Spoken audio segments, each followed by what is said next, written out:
How to log in to Activ8. Step 1. Kunin ang iyong account credentials sa amin. Pwede kang pumunta sa aming office na matatagpuan sa Lagitao Compound, Barangay Aplaya, Digos City. Or i-contact kami sa aming Facebook page, email address at phone number. Step 2. Pumunta sa aming website.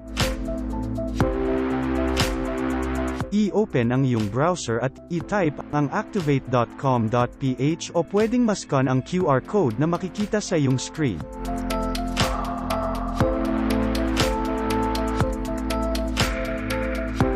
Makikita mo dito ang homepage ng ating website.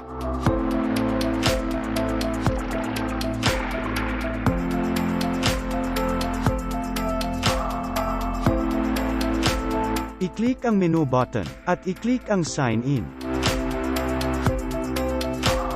Ilagay ang account username at password na ibinigay ng aming staff.